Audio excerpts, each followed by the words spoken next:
So, for instance, if we use this non-financial, if we use proof of value certificates, we can actually prove that this money was, it's a clean money. It came from a good source and it went to the good source. Of course, we cannot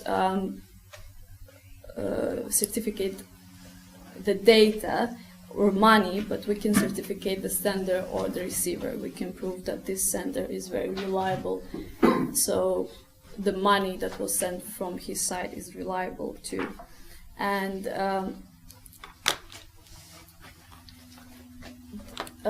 where it can be used, for instance, we have this idea in our mind. We want to use it in the Islamic currency because Muslim values again, and in Muslim world you cannot use something that is created out of thin air, and cryptocurrencies are actually something that is created out of thin air. With this proof of value certification, we can actually prove that this money and cryptocurrency, digital coins, they have the value, so they can be transmitted, and also they're compliant with your own values, so you're aligned to it. You're aligned to it, and that's why you use it. Then, if you actually follow me, you will see implementation options, which is very technical part. So we offer three ways to adopt and to absorb SE technology into the blockchain. So first way is just is the full absorption by a platform, by a blockchain platform. So that means that SE calculations, they will be actually absorbed and will represent some kind of a smart contract. Then the second way is to create a hybrid system, and by hybrid system I mean that SE software will be outside of the platform, but it will be connected to the public or private platform, whatever, any platform. So this software, and it can be connected, of course it can be connected by many different ways, via oracles, which are very old-fashioned now, or creplets, or anything. And then of course, eventually we aspire to create an independence ratio platform that will include everything. It will do the certification. It will calculate SE ratios, and then on the basis of the scores, SE scores, they will be users will be given the certificates, proof of value certificates. Yeah, we're getting to the end. So, network theory to real life is actually the summary of what I just said. So, again, everything in the world has these two components, hard and soft, financial and non-financial value. And if you are able to capture non-financial value, you will be able to capture the total value of this certain entity, individual, or whatever. And if you know the total value, you can, of course, impact it. You can use it in the networks, or if you're an organization and you want to comply with certain laws, like modern slavery laws, you can use it there. And that's it. Wow, thank you very much indeed. Yeah, I think, Maryam, you articulated that exceptionally well for what potentially could be difficult for those that don't like formulas and maths. I mean, we've got maths are God and maths are law over here, but anyway, thank you very much indeed. John? It's not a small project. Not at all. It's very ambitious. I guess I could ask questions all day. Just one small comment. There's a difference between the semantic web and sentiment analysis, so be careful of that. I think if you go on page 21, it was interesting to me. So there you're separating out there's two things, and I'm not sure how you separate them.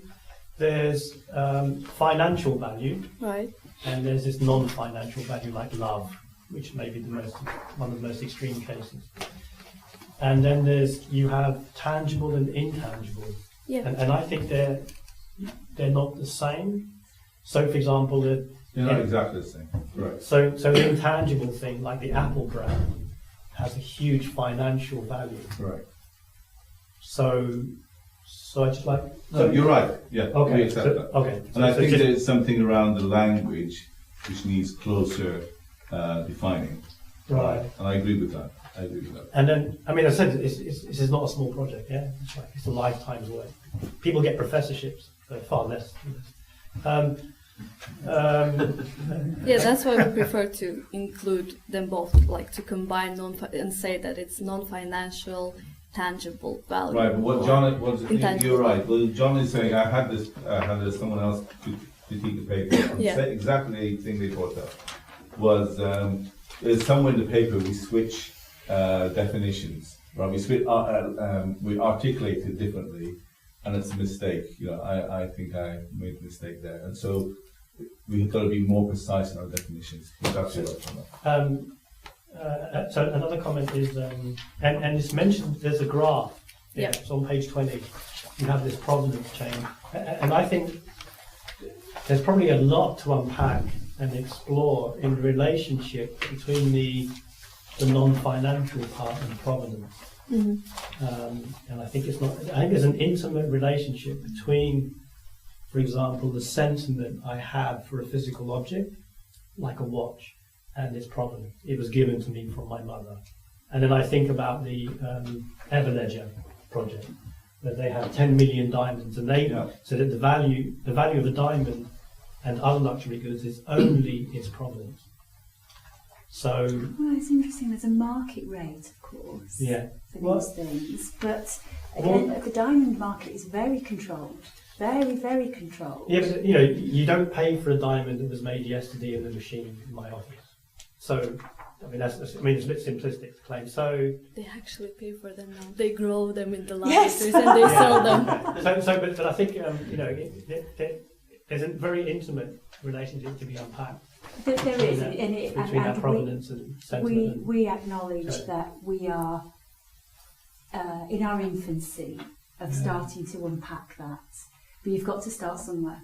No, and I'm very interested because I think they're applications in what I do. So I guess it's worth, John, I think it's a very valid point. And I think it's worth saying where we came to this, how we came to this was, we started being asked, we got a commission to be asked in 2011 from central government in the UK to look at non-financial value and to digitise value.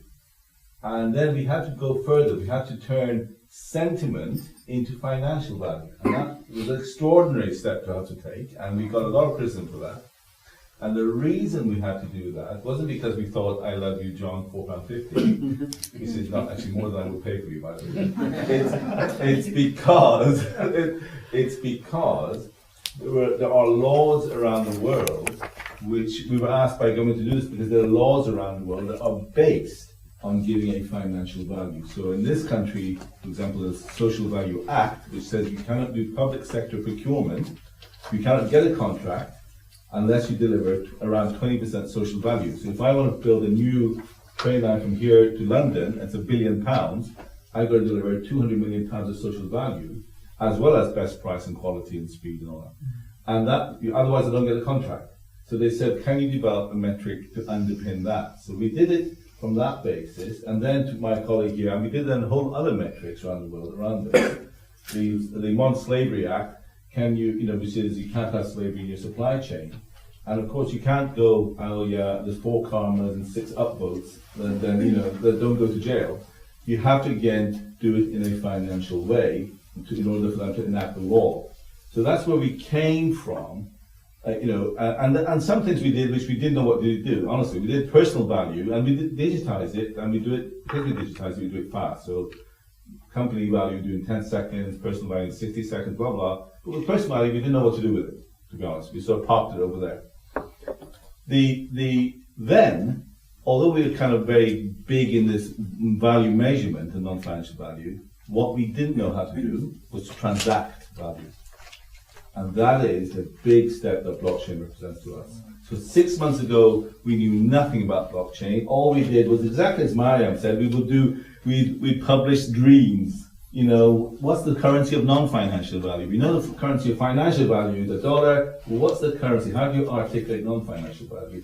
And we came up with symbols and things, and we never dreamt in a million years that we would manage to do this. And it's because you know, we thought it's a 100-year thing. I thought I'd be dead. You know, I'm retired 10 years ago. Barbara retired many years ago.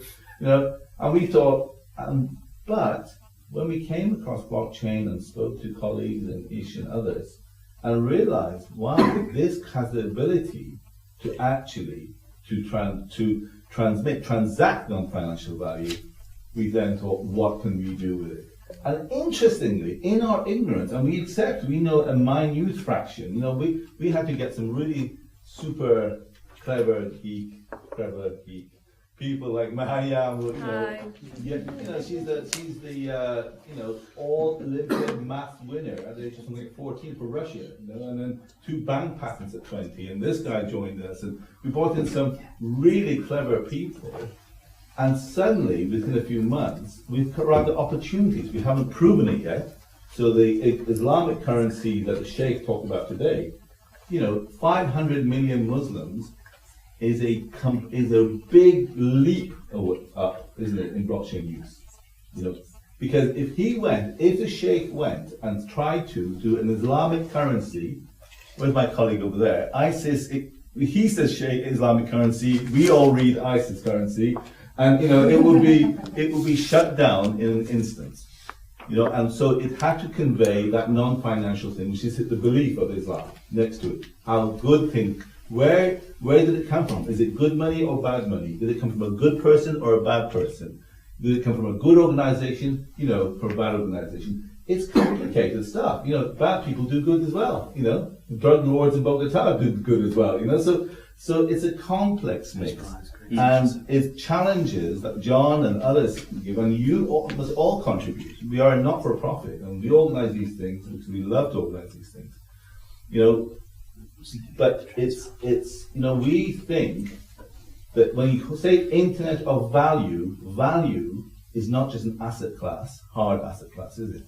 You know, and interestingly, guys like Chris Larson and others, every time they ask from R3 or Settle, they go, the biggest use of blockchain is going to be social, and then that's the last time you'll ever hear it. All right, they never see that sentence again, and they just then talk about, you know, bank currency, and we got 53 banks talking to us, and it's faster and cheaper.